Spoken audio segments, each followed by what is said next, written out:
Hello বন্ধুরা, good morning. তোমরা কেমন আছো? আমরা এখন বেরিয়ে পড়ছি বিনপুর যাওয়ার জন্য, কারণ কাকুর দাদুর ঘাট ঘর আছে কালকে। তাই আমি আর ভাই এখন বেরিয়ে পড়েছি ভাগাবান যাওয়ার জন্য। তারপর সুন্দর সুন্দর ভিউ দেখতে দেখতে আমরা চলে যাব ভাগাবান। তারপর কাকুর বাড়ি এখন পৌঁছে গেছি। তারপর কাকুর বাড়িতে চান খাওয়া দাওয়া করে রেডি হয়ে সোজা চলে যাব বাস স্ট্যান্ড। তারপরে আমি এখন বাসে উঠে গেছি।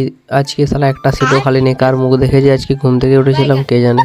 তারপর দাঁড়িয়ে দাঁড়িয়ে পৌঁছে গেলাম বিনপুর।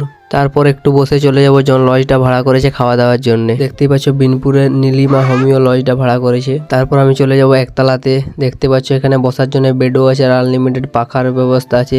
তার সাথে সাথে বসার জন্য একটা সিংহাসনও আছে। তারপর আমি এখন নিচে চলে যাব। দেখতেই পাচ্ছ এখানেও আনলিমিটেড পাখার ব্যবস্থা আছে। তার সাথে সাথে জল ঝরা আসলে কোনো টেনশন নেই, বিন্দাস। তো চলো দেখা হচ্ছে পার্ট 2-তে। রুকো রুকো, আজ রাতে গণেশ ঠাকুর ভাসানো আছে। দেখতেই পাচ্ছ 15 ফিটে মহাদেব, তার নিচে আছে গণেশ ঠাকুর। তারপর একটু মাথার লেজটা দেখে নাও।